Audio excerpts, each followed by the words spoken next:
mebel Gilingan itu mau kita bagusin, Pak. Kita pengen bikin seperti ya mirip-mirip IKEA lah, Pak. Gimana kan Mas Kaisang kan sering juga disoroti. Mas Wali juga kemarin dilaporkan gitu kan. Ya, biasa, Pak. Biasa aja ya. Biasa.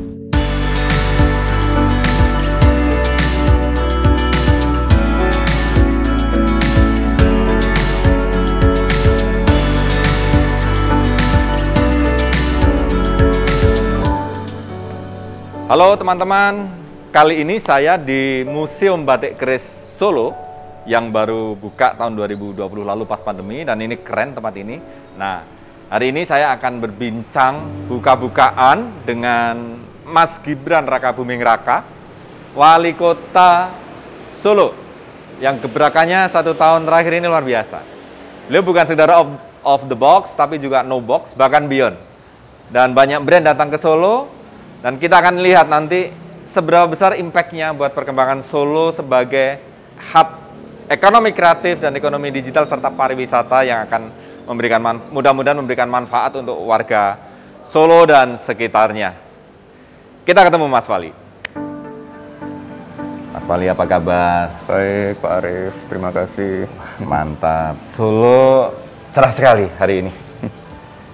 Mudah-mudahan kita semua juga cerah, dan kita terima kasih karena bisa berkesempatan untuk ngobrol dengan Mas Wali seputar Solo dan untuk Indonesia. Dan kita di mana nih sekarang ini, Mas Wali? Ini kita ada di Batik Keris. Jadi di Museum Batik ya? Museum Batik Keris, ya. Nah, ini kalau nggak salah dulu orang menyebutnya Omah Lowo ya? Omah Lowo, ya. Nah, ini sekarang menjadi museum dan ini menjadi salah satu ikon untuk pariwisata Solo. Kira-kira begitu? Ya, ini disulap sedemikian rupa. Ya, kalau di sini kan ada kampung batik, ada pengrajin batik yang di level-level kampung. Di sini yang lebih high end mungkin ya. Jadi kalau ada tamu-tamu mungkin dari luar kota atau luar negeri, saya biasanya ngajaknya ke sini. Oke, Mas Wali ajak dari luar ke sini. Iya. Respons mereka ketika melihat ini gimana? Ya, antusias? Antusias, pasti antusias, karena apa ya? Sekali lagi batik di Solo ini macam-macam. Ya. Ada yang harganya mungkin 50 ribuan, 100 ribuan, ada yang sampai puluhan juta juga. Jadi macam-macam. Jadi collectible ya, bukan sekedar dipakai tapi juga collectible gitu ya. Ya, dan juga kalau yang namanya batik itu apa ya, selalu unik, one of a kind. Jadi kalau sudah punya, mungkin beli salah satu. Nah, Mas Wali tahu ini model seperti ini apa misalnya namanya, atau parang atau apa gitu. Ya, kalau di Solo kan macam-macamnya banyak sekali ya, dan apa, tiap motif biasanya dipakai untuk event-event tertentu juga. Jadi misalnya apa, event yang santai, event formal, dan bahkan mungkin event-event yang sifatnya mungkin di resepsi atau mungkin di event kematian, itu beda-beda lagi ininya apa motifnya. Oke, dan pasti di Solo banyak tempat yang sebetulnya seperti ini ya, yang bisa kemudian menjadi ikon untuk tourism, datang, traveling, kemudian habis itu enjoy the city, kemudian apa namanya, kuliner dan lain-lain. Betul. Nah, ini nanti gimana konsepnya ke depan yang seperti ini? Ya, kita pengen sekali lagi, kalau batik kan sudah terdaftar di UNESCO ya. Kita pengen batik itu lebih dikenal lagi di mancanegara. Dan kita pengen anak-anak muda juga pakai batik itu, kalau apa, jangan pas acara-acara formal saja. Jadi untuk acara-acara santai, mungkin bahkan nge-mall. Karena sekarang saya lihat juga motif-motif batik itu tidak apa ya, tidak old fashion semua. Nah, banyak yang dan kalau kita lihat, perhatikan ini ya. Jadi batik itu ditemani dengan heritage ukiran, dan kemudian bahkan ya patung pun juga batik gitu ya. Handicraft ini ya, handicraftnya kan keren sekali gitu ya. Di sini kan juga banyak sekali apa souvenir yang sudah dikurasi juga dari UMKM. Jadi ya ini salah satu destinasi inilah yang wajib didatangi lah kalau ada di Solo.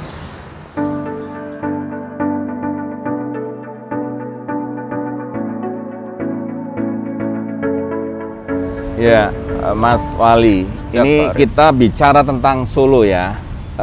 Mas Wali sudah 1 tahun. Ya, belum genap 1 tahun, hampir 1 tahun. Hampir 1 tahun, menjabat sebagai wali kota Solo yang orang bilang 1 tahun ini perubahannya luar biasa. Brand Solo ya, dan banyak brand datang ke Solo. Nah, saya mulai dari sini. Sebetulnya 1 tahun ini apa yang isu-isu atau masalah-masalah yang so challenging gitu buat Mas Wali? Ya, kalau yang paling challenging ya pasti COVID, Pak. Oke. COVID, kita ya hampir semua kepala daerah kan dituntut untuk memitigasi COVID ya. Ya. Dari sisi kesehatan, dan sekarang kalau 2022 kita otomatis fokusnya pemulihan ekonomi. Oke. Pemulihan ekonomi, dan kita juga dalam waktu dekat harus antisipasi juga datangnya gelombang berikutnya, varian Omicron. Jadi Februari Maret nanti kita harus siap untuk datangnya varian Omicron ini di kota Solo. Dan Solo ready untuk itu, ngadepin itu? Siap nggak siap ya harus kita hadapi, Pak. Tapi saya yakin tahun ini kita lebih siap karena vaksinasi capaiannya sudah sangat tinggi sekali. Ya. Lalu untuk vaksinasi untuk anak 6-11 tahun juga sudah hampir selesai. Sekarang kita fokus untuk vaksin booster, untuk tahap ketiga vaksinnya ya, Pak. Lalu untuk dari sarana prasarana kita juga sudah siap juga, rumah sakitnya siap, alat-alat kesehatannya siap, nakesnya siap.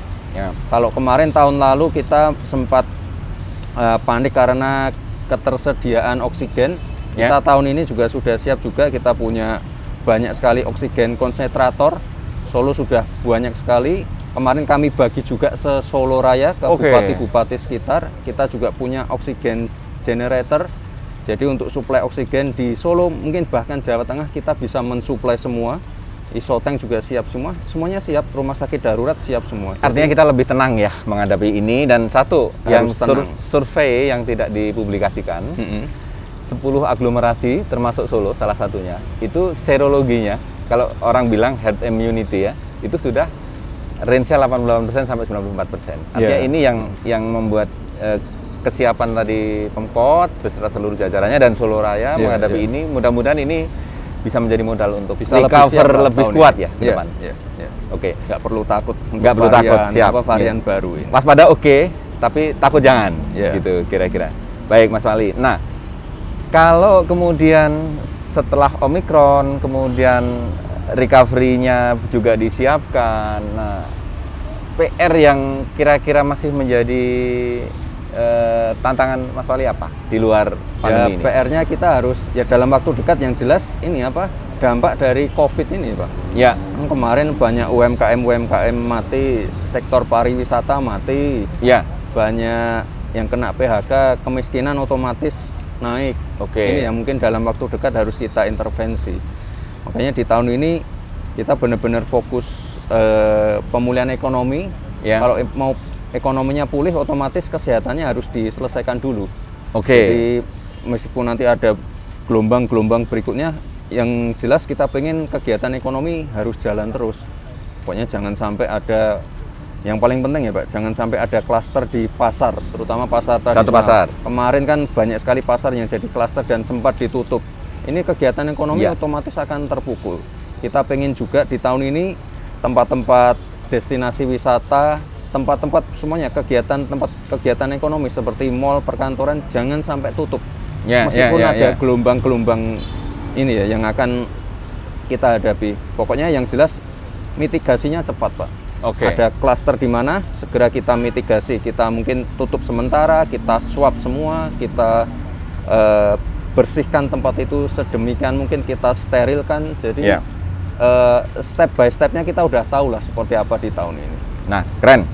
Dan di luar itu Solo sendiri juga menghadapi beberapa isu terkait dengan infrastruktur dan lain-lain. Dan Satu karena ini juga musim hujan, isu banjir juga sempat mengemuka, meskipun itu sebetulnya tidak major tapi minor gitu ya. Nah, terkait dengan ini bagaimana Mas Wali menghadapinya? Ya, yang jelas ya ini masalah yang dihadapi semua kota ya Pak ya. Banjir, tapi banjirnya Solo itu bukan seperti banjir di minor. Jakarta ya.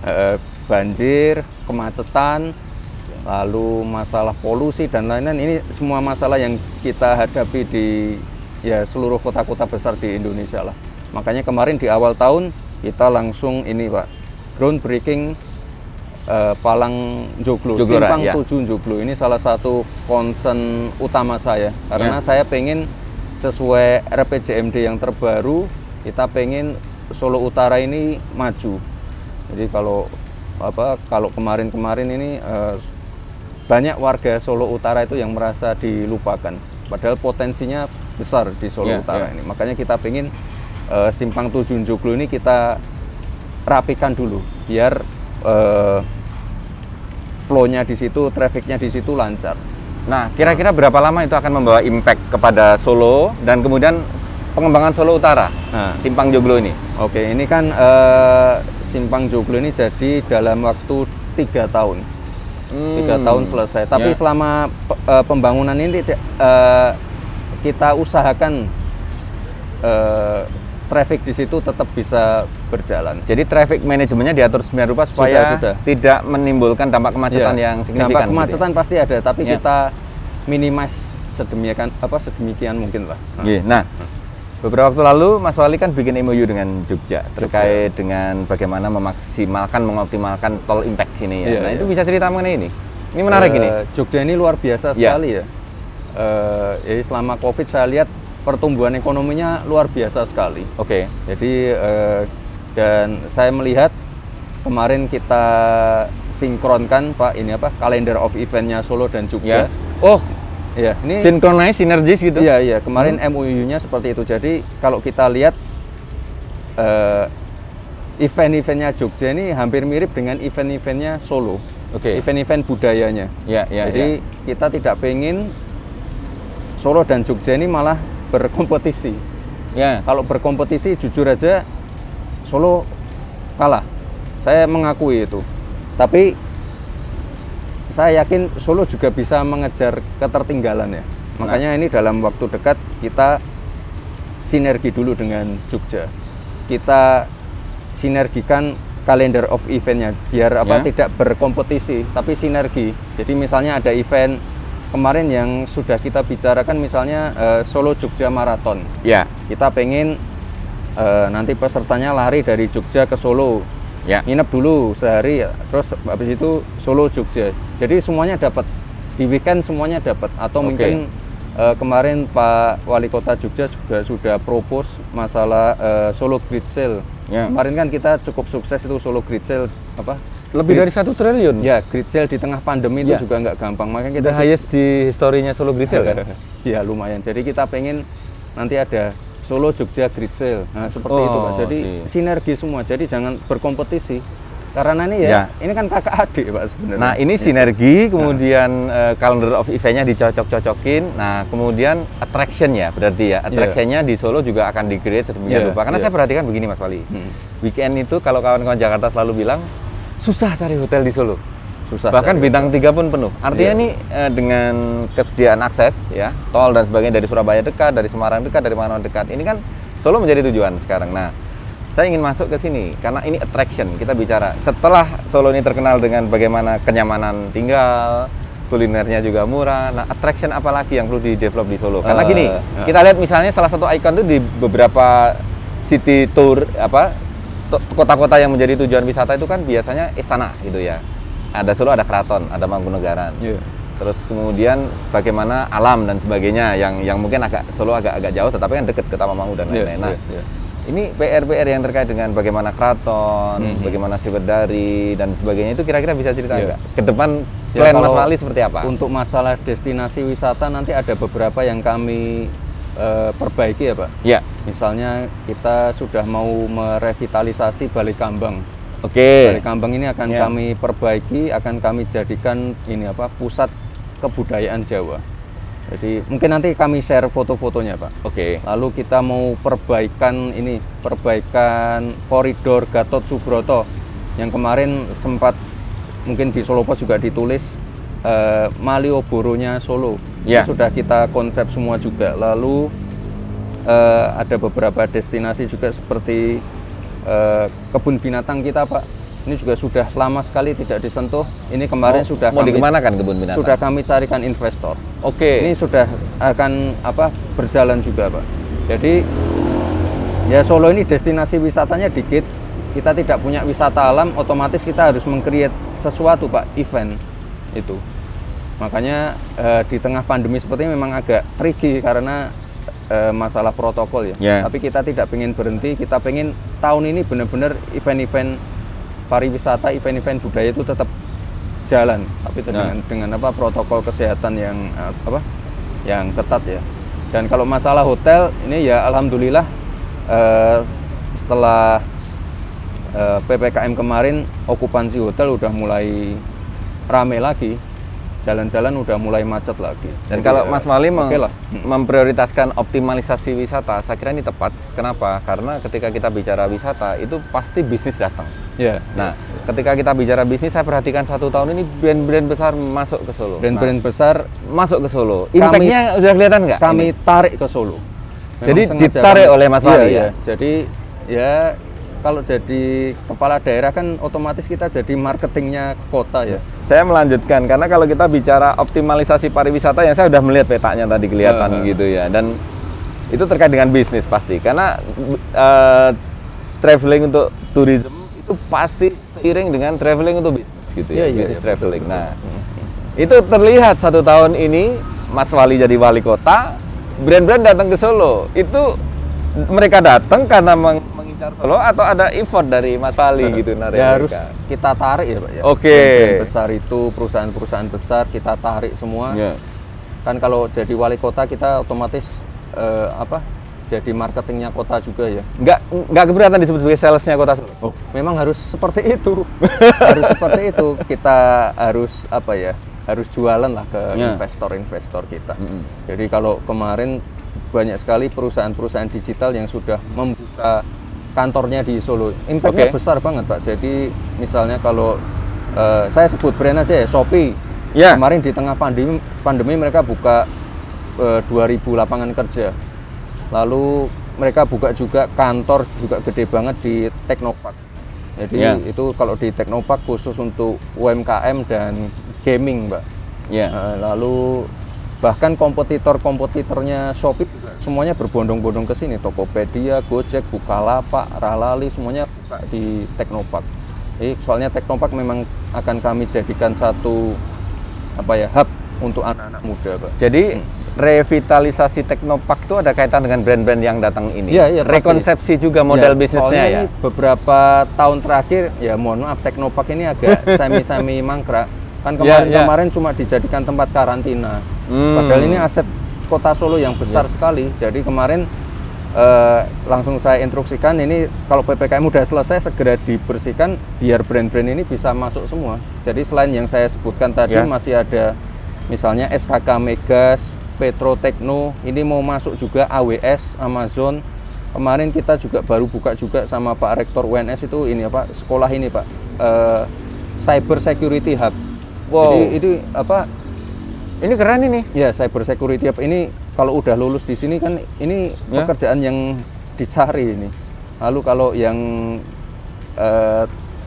pelatihan-pelatihan lain seperti underwater welding dan lain-lain ini juga dicari semua. Jadi kita pengen Solo terutama Solo Teknopark benar-benar dijadikan tempat untuk pelatihan lah. Jadi untuk upskilling saya membayangkan di Teknopark. Ya, saya membayangkan kalau Mas Wali ini wisata integrated gitu ya, terus komprehensif juga effortnya. Kemudian masuklah ke kreatif ekonomi, which is digital ekonomi ini luar biasa gitu ya. Dan kalau kita bicara kreatif ekonomi melalui Solo Teknopark itu akan menjadi bukan sekedar revitalisasi ya, berarti ini akan menjadi new icon untuk ekonomi digital dan orang akan melihat Solo sebagai barometer gitu. Betul, kita melihat ekonomi digital dan kreatif. Betul. Jadi ya kita benar-benar pengen ini kan Pak Menteri Pendidikan kan lagi gencar-gencar banget masalah ini apa kampus Merdeka Belajar itu Pak. Ya, Jadi Merdeka kita Belajar. pengen, anak-anak terutama yang di sekitar Solo Teknopark ya, kalau selesai kuliah nongkrongnya di situ untuk mendapatkan ilmu. Kebetulan lokasinya di belakang kampus ya. Iya. Nah, seberapa Pak seberapa Rektor juga jauh sudah, ini sudah sinergi dengan kampus? Sudah membuatkan ini gerbang khusus yang berhadapan dengan ini apa Teknopark. Jadi itu luar biasa sekali sih, saya rasa. Iya. Jadi kedatangan brand itu memang by design sebagai bagian dari plan Mas Fali untuk mengoptimalkan ekonomi Solo Raya melalui neo ekonomi gitu ya. Mau nggak mau memang harus didatangkan, Pak. Iya. Nah, wah keren.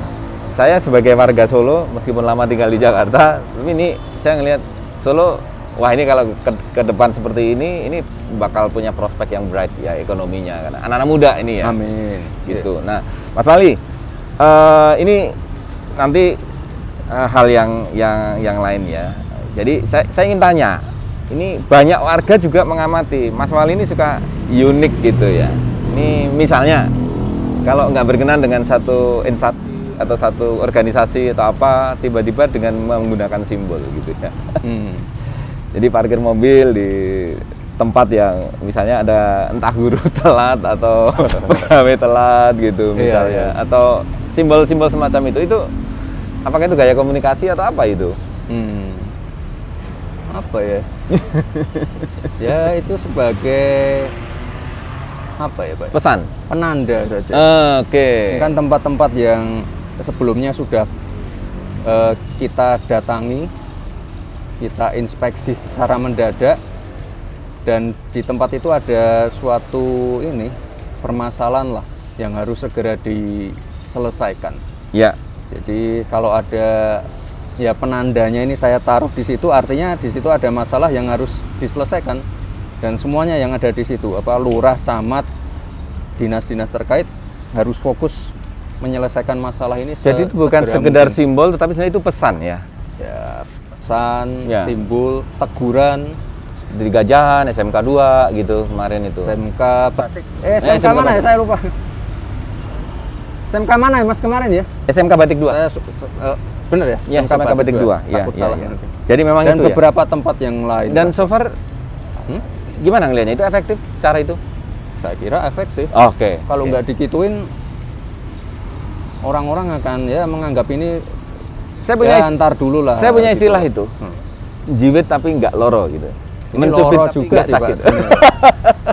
Sakit juga ya. Sakit. Iya. Banyak orang bilang, oh ini mau mempermalukan orang yang di situ apa enggak? Kita pengen masalah itu segera diselesaikan, itu aja. Nah, soalnya kalau nggak digituin pada nggak serius, dan ini masalah yang benar-benar sifatnya urgent harus diselesaikan detik itu juga, saya rasa. Ada juga misalnya ini kan 1 tahun rasanya banyak juga lesson learned gitu ya. Nah, misalnya pedagang di pasar mebel Gilingan yang masih enggan untuk dipindahkan misalnya. Itu gimana itu? Approach Mas Fali dan bagaimana mengatasinya? Ya, yang namanya memindahkan orang dari satu titik ke titik lain memang ya pasti tricky ya Pak ya. Ya. Kalau kemarin Pasar Legi aja kita mau mindahin orang-orang dari pasar darurat ke pasar baru itu yang pun tidak mudah, lebih bersih, lebih megah, lebih baik, itu pun nggak mudah. Harus ya, kita kemarin agak sedikit paksaan juga. Ini juga karena kita berkomitmen ya Pak untuk pasar mebel Gilingan itu mau kita bagusin Pak. Kita pengen bikin seperti ya mirip-mirip IKEA lah Pak. Jadi serius? Udah kita gambarnya udah siap, DED udah siap, uangnya udah siap, anggarannya udah siap. Ini tinggal pemindahan warganya saja. Jadi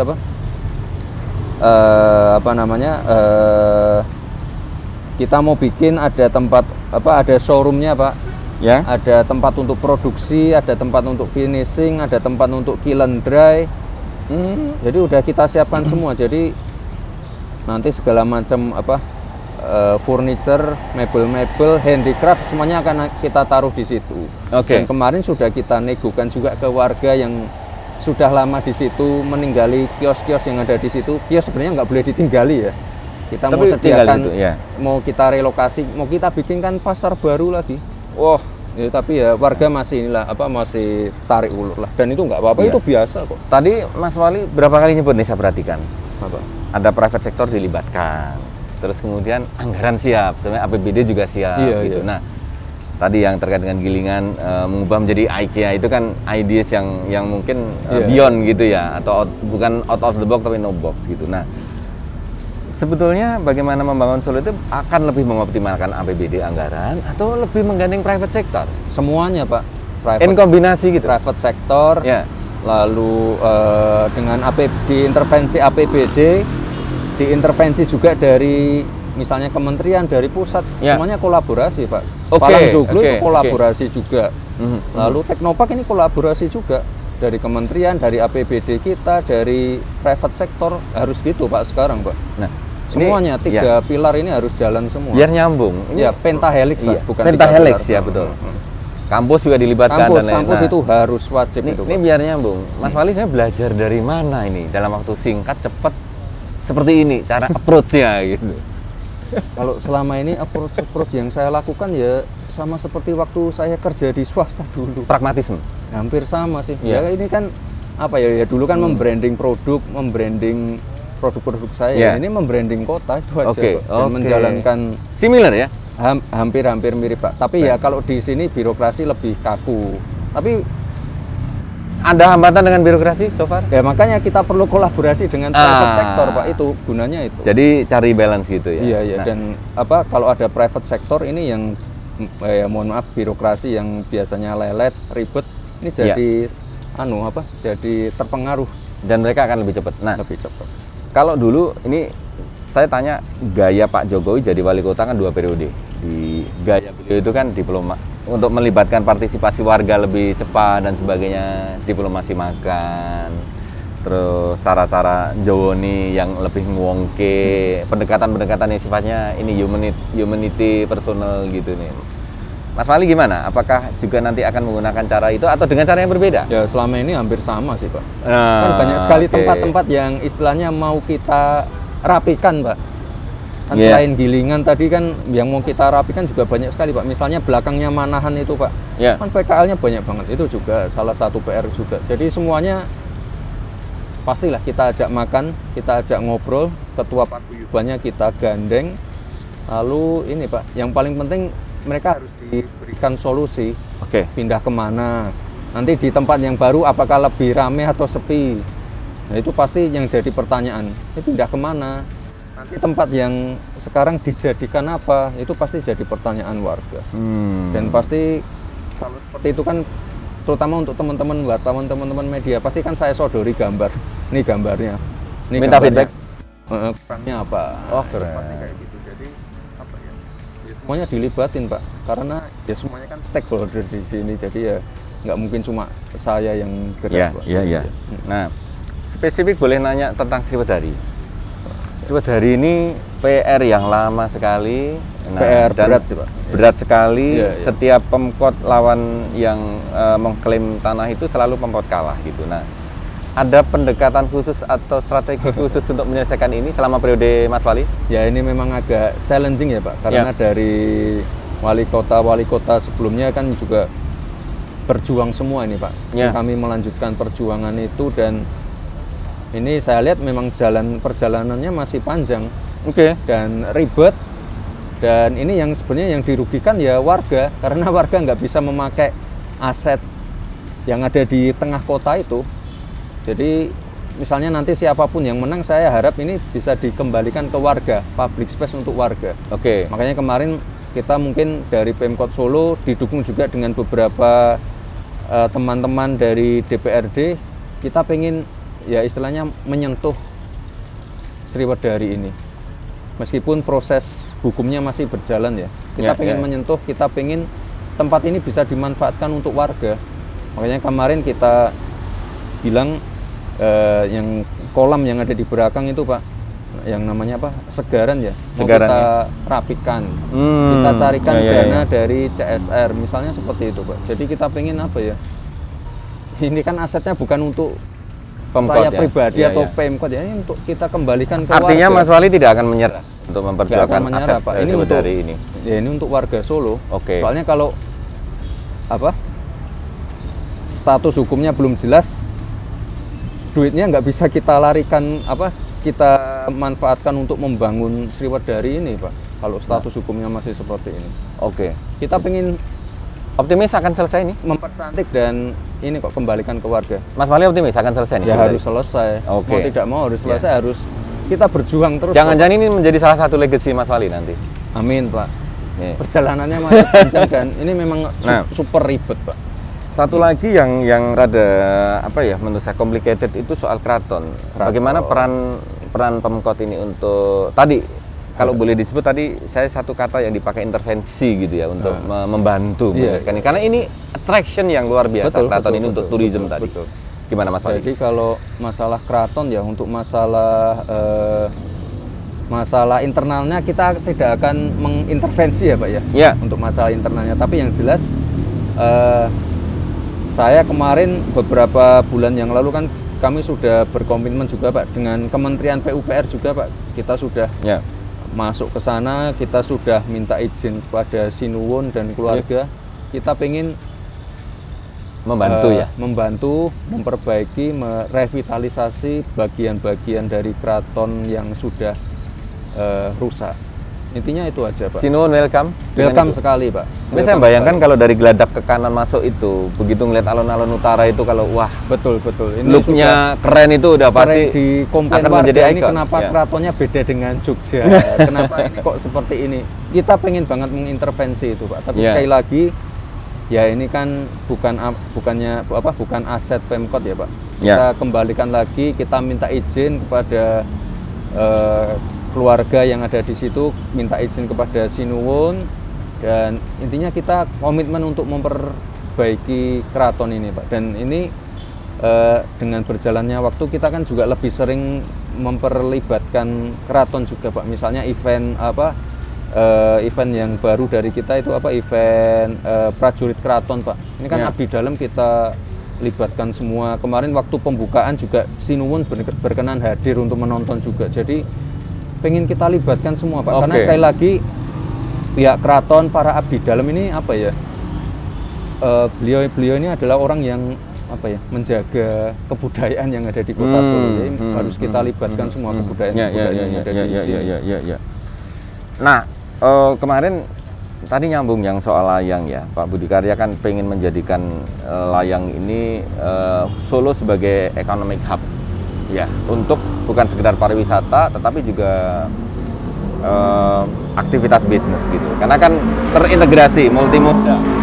Ya stasiun, ya terminal, ya bandara, dan Solo, Jogja, ke timur nanti ke Madiun, ke Ngawi, Surabaya. Jadi lebih terintegrasi transportasinya, konektivitasnya. Nah, bagaimana Mas Wali mengoptimalkan ini secara karena sekali lagi kita Solo diuntungkan dengan lokasi kita yang sangat strategis dan di tengah ini ya Pak.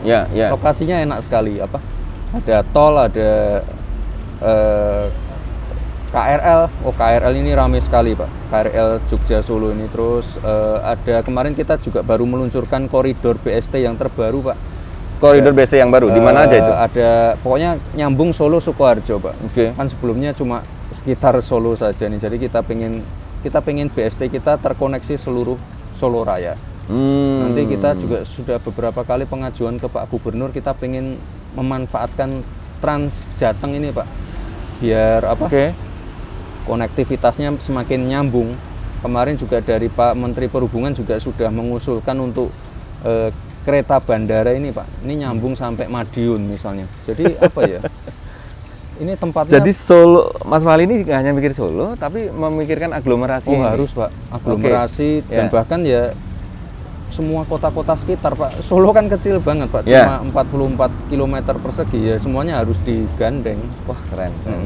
Ini bisa jadi Jabodetabek di Jawa Tengah ini Solo. Sebenarnya ini ya seperti itu Pak. Jadi semuanya harus semuanya harus bergandengan tangan. Gimana Mas Wali koordinasi? Bukan orang Solo semua Pak, orang luar kota yang kalau pagi kerja di Solo. Gimana Mas Wali koordinasi dengan Mas Gubernur, Pak Gubernur? Kalau kita bicara ini Pak Gubernur kita kan ini kan Jabodetabeknya Jawa Tengah gitu ya. Yang jelas kita intens komunikasi terus Pak, tapi juga dengan bupati-bupati sekitar juga kita intens komunikasi juga Pak. Jadi Ya Solo ini nggak bisa jalan sendiri lah Pak. Iya, Harus gandeng Sragen, Klaten dan lain-lain. Apalagi kalau nanti ya aglomerasi jalan, terus kemudian ini smart city konsepnya jalan, ini kan Betul. ekonominya akan jadi lebih ready untuk lari nanti ke depan. Betul. 7 juta ya Solo Raya. Solo ya? Raya. Ya. Jadi kalau cuma Solo saja ya akan gini-gini terus. Nah ini saya boleh nanya ini nggak? Ini iseng saya nanya, karena Mas Wali ngurusin aglomerasi. Ini pasti ready untuk kemudian ngurusin yang lebih besar lagi next ya kalau sudah punya legacy. Entar aja lah. Ntar aja, oke. PR-nya masih banyak. Masih banyak ya, oke. Tapi yang sekali lagi Pak, ini masalah kolaborasi. Iya. Private sector dan lain-lain ini juga kolaborasi dengan kepala daerah sekitar. Memang harus gitu. Saya pernah nyebut ini di Solo Post sebagai entrepreneurial leader. Gaya-gaya seperti ini dan ini yang di banyak negara dan banyak kota berhasil gitu. Menurut Mas Wali gimana? Sepakat nggak dengan itu? Ya harus itu sih Pak. Berbeda pendekatannya dengan political leader bisa gitu jalan sendiri ego sektoral itu harus dihapus Pak. Oke. Kita nggak memandang oh ini kepala daerah dari partai apa. Oh tujuan kita sama kok untuk kemakmuran masyarakat kita. Anda kan muda gitu ya. Sementara yang lain-lain ini kan senior-senior semua. Oh ya malah bagus Gubernur Pak. Senior. Nah, bagusnya gimana? Ya malah bagus bisa ngasih banyak masukan ke saya.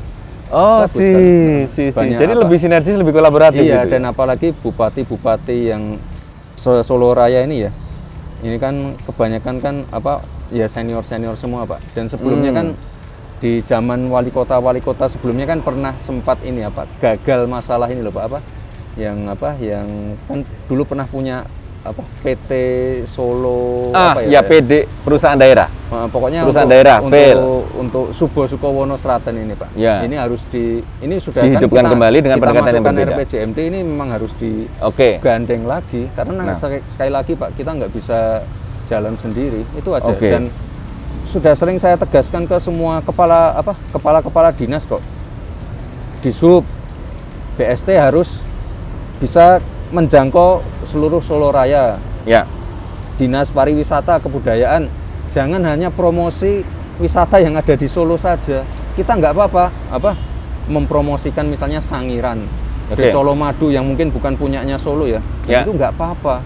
Ini kolaborasi. Ya. Gitu. Dan sekarang harus kolaborasi juga misalnya dengan Jogja. Ini jangan lingkupnya jangan Solo saja.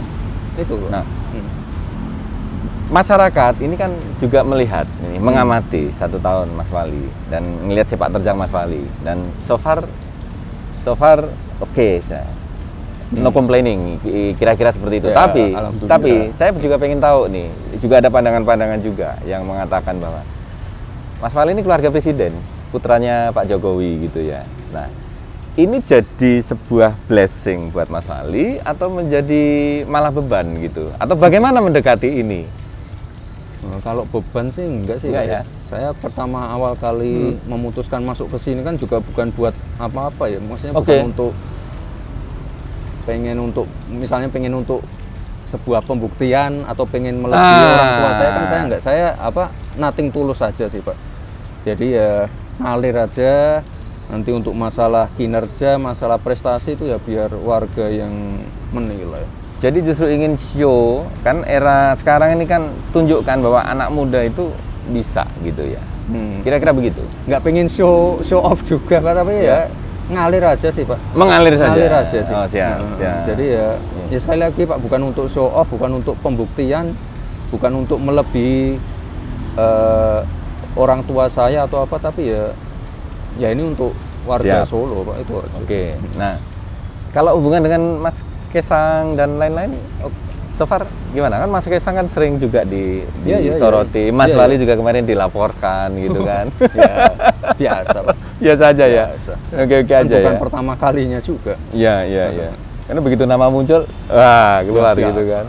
Biasa. Nah, kemudian soal olahraga.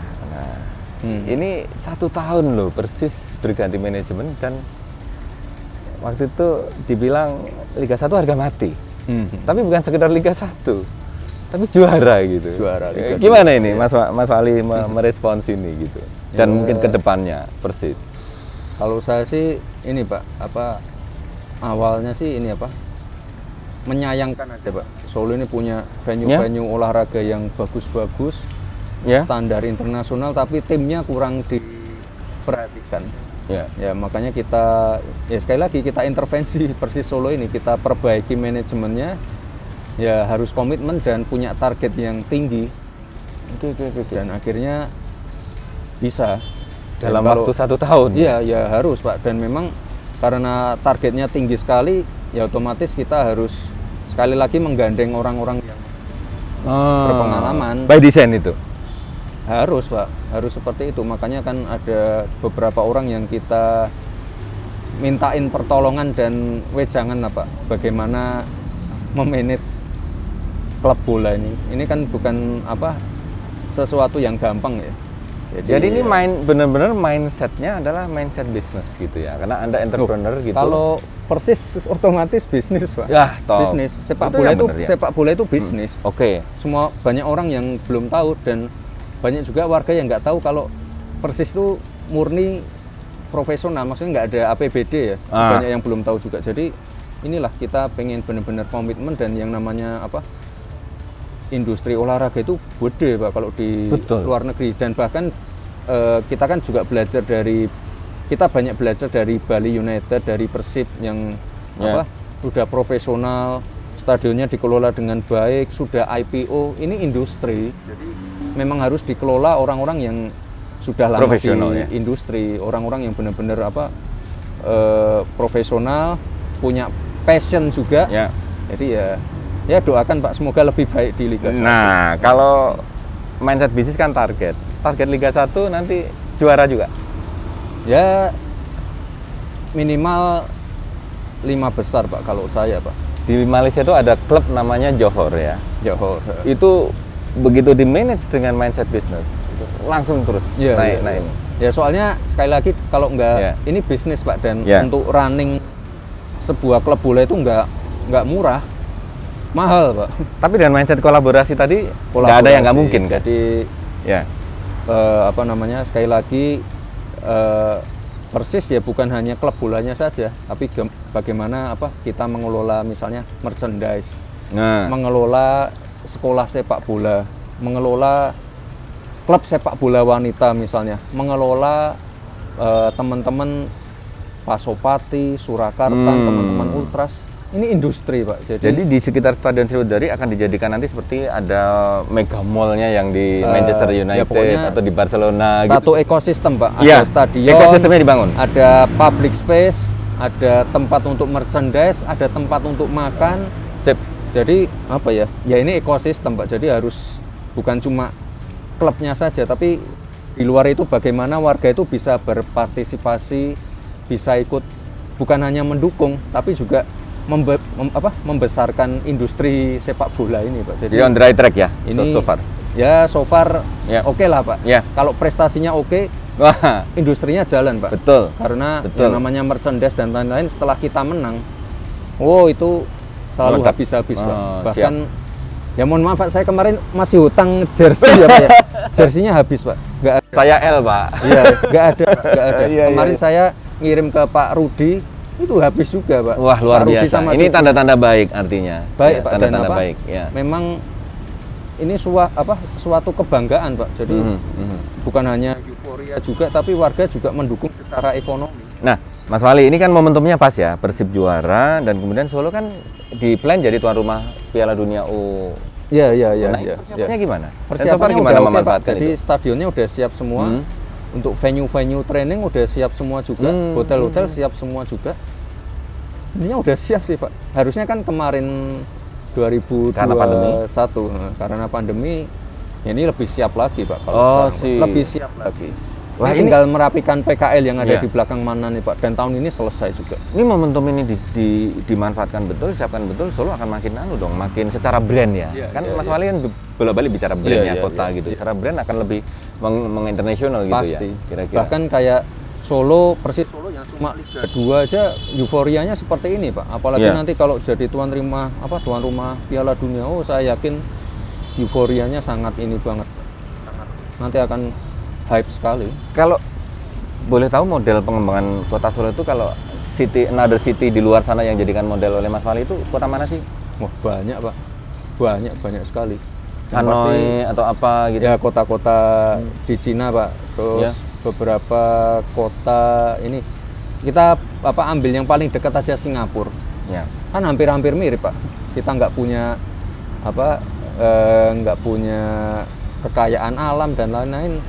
7 juta juga Singapura, 6 juta. Jadi mirip dengan Solo. Ininya bentuk size-nya kecil juga hampir-hampir mirip. Jadi lebih kepada service city, lebih kepada smart city gitu ya. Ya pokoknya kita inilah fokusnya pasti trading, finance, itu aja Pak. Kan kita nggak punya perikanan, pertanian aja juga nggak punya. Memang harus ya fokusnya di pelayanan dan jasa ini Pak. Pelayanan jasa artinya kalau ke situ arahnya berarti Solo harus benar-benar fokus ke smart city ya? Smart city, pasti. Karena apalagi nanti dengan mobilitas orang yang banyak, itu benar-benar akan memfasilitasi memberikan akses yang lebih leluasa sehingga benar-benar digitalnya, ekonominya jalan segala macam. Pasti, ke situ ya Pak Mas Wali ya? Pasti. Dan mindset digital itu memang harus ditanamkan ke semua orang ya, bukan cuma anak muda ya Pak ya. Semua bahkan misalnya ibu-ibu yang ada di pasar, pedagang pasar pun harus mindsetnya udah mindset digital Pak. Kan kemarin kita baru aja menerima rekor muri ini Pak, transaksi digital terbanyak itu Pak, rekor muri. Jadi ini semua pasar-pasar tradisional kita kan sudah transaksinya bisa cashless. Iya, mau betul. kita galakkan nanti di satu momen yang tepat saya wajibkan ini masuk pasar nggak boleh bawa Kapan cash. itu targetnya? Nah, ini nunggu dulu Pak. Ini kita butuh waktu untuk untuk membiasakan diri. Jadi bukan cuma pedagangnya saja, pembelinya juga harus punya mindset seperti itu. Jadi ini sebenarnya kalau masalah digitalisasi itu memudahkan semua pihak Pak. Iya. Jadi ya tunggu waktunya aja Pak. Tapi udah on the track. Jadi kemarin kita udah dapat rekor muri itu udah seneng banget, dan ini ya sekali lagi ini keterlibatan warga ini luar biasa sekali. Luar biasa Pak. Jadi partisipasi ini penting, kemudian mindset penting, model bisnis pengelolaan kota juga penting, dan kemudian kolaborasi pentahelix tadi juga betul. Dilakukan. Nah, betul. Satu yang saya masih kelupaan tadi, banyak sekali tokoh-tokoh Jakarta datang ke Solo nih belakangan ini. Bagaimana memanfaatkan momentum dan situasi ini untuk kemajuan Solo dan masyarakatnya? Ya sekali lagi kalau ada tokoh-tokoh besar ya yang ke Solo ya, itu kan yang diuntungkan sekali lagi Solo harus Jadi beliau ini akan membawa impact apa ke Solo. Jadi itu secara kebetulan atau by design juga diundang oleh Mas Wali? Ya harus diundang Pak. Sekali lagi ini kan yang namanya pengusaha kan harus banyak relasi kan Pak. Kalau sekarang kan saya memperluas relasi politik juga. Tapi kita pengen impactnya ke Solo. Secara politik datang, kemudian ada economic impact untuk warga Solo. Ya, ini kalau para menteri kan pasti bawa program-programnya ke Solo semua Pak. Mas Wali ini Chief Sales Officer buat Solo berarti. Karena jualan potensi dan sebagainya. Kita jualan kota lah Pak sekarang. Harus dikituin. Mas, 1 tahun kan jadi pengusaha sukses, keluarga presiden. Nah, sekarang jadi wali kota. Ada perubahan apa selama 1 tahun ini yang Mas Wali menurut Wali rasakan ini kok saya jadi begini gitu? Atau biasa-biasa aja? Apa itu? Nggak ada. Mengalir aja tadi. Sama aja ya. Jadi ya, wali juga sama. Ya nggak tahu kalau orang menilai seperti apa. Saya sama-sama. Hidup Mas Wali nggak berubah ya? Ya sama aja. Serve the public seperti itu. Sama Pak. Oke. Sebenarnya swasta sama di politik tuh hampir mirip Pak. Seni-seninya hampir mirip lah. Nah, bagaimana mempenetrate tadi itu ke anak-anak muda, sekolah dan sebagainya? Apakah ada semacam misalnya, Mas Wali roadshow ke sekolah-sekolah untuk menanamkan mindset bahwa kita itu harus ini? Ada nggak rencana ke depan kayak gitu? Ya, pasti banyak Pak. Ya. Tapi kita lebih belum ke situ ya. Sekarang ini sih Pak.